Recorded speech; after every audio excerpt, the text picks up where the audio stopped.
Hello guys, welcome back to my channel. তোমরা সকলে কেমন আছো? আজ আমি তোমাদেরকে বলবো নবরাত্রির 9টি পূজার একটির কাহিনী। তো নবরাত্রি উৎসব হলো দেবী দুর্গার 9টি রূপের পূজা। নবরাত্রির প্রথম দিন দেবী মায়ের শৈলপুত্রী রূপের পূজা হয়।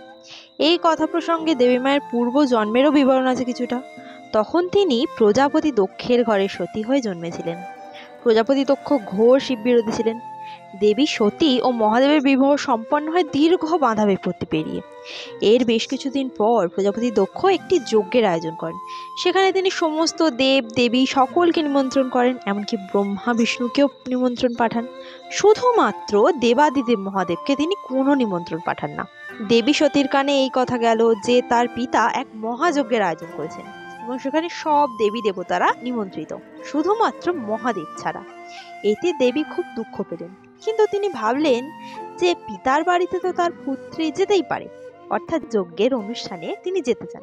বুঝিয়ে সেখানে যাওয়া এখন ঠিক নয়, আর তাছাড়া বিনা নিমন্ত্রণে কোথাও যাওয়াও তো ঠিক নয়। কিন্তু দেবী মহাদেবের কোনো কথা শুনলেন না। এই দেখে মহাদেব রাজি হয়ে গেলেন। অবশেষে দেবী সতী মহাদেবকে জানিয়ে চলে গেলেন দক্ষের যজ্ঞে। সেখানে যাওয়ার পর শুধুমাত্র মা প্রসূতি তাকে অভ্যর্থনা জানালেন, আর কেউ তাকে কোনো রকম অভ্যর্থনা জানালেন না। রূঢ় ব্যবহার করতে লাগলেন সকলে তার সাথে।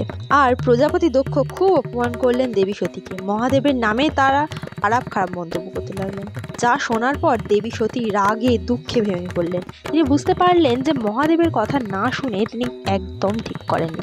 আর তার সাথে আর এক চরম অপরাধ হলো তিনি নিজের কানে এই প্রতিনিন্দা শুনলেন, তাও আবার তার পিতার মুখ থেকে। দেবী সতী স্থির করলেন তাই তিনি আজ বড্ড অপরাধ করে ফেলেছেন, এই দেহ তিনি আর রাখবেন না। এই ভেবে দেবী সতী দক্ষের যজ্ঞের আগুনে প্রবেশ করলেন।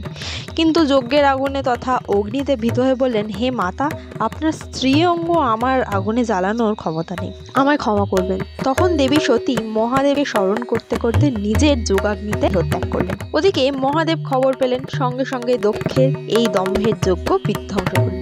যাই হোক, এখন নবরাত্রির যে প্রথম দিনের বাকি কাহিনী সেটাই শোনো। দেবী সতী তো দেহত্যাগ করলেন, আর মহাদেব তাণ্ডবের পর দীর্ঘ সময়ের জন্য ধ্যান সমাধিতে মগ্ন হলেন। তারপর দেবী সতী আবার জন্মগ্রহণ করলেন পার্বতী রূপে। একসময় হিমালয় রাজ ও রানী ময়নাবতী মা মহামায়ার ঘোর তপস্যা করলেন, আর বরদান স্বরূপ চান মা মহামায়া তাদের ঘরে সন্তান রূপে জন্মগ্রহণ করবে। শৈলরাজ হিমালয় ও রানী ময়নাবতীর ঘর আলো করে আবির্ভাব হলো এক ছোট্ট ফুটফুটে কন্যা সন্তান। তার নাম হলো পার্বতী। দেবী সতীর পুনর্জন্ম হলো শৈলরাজের কন্যা বলে তিনি হলেন শৈলপুত্রী।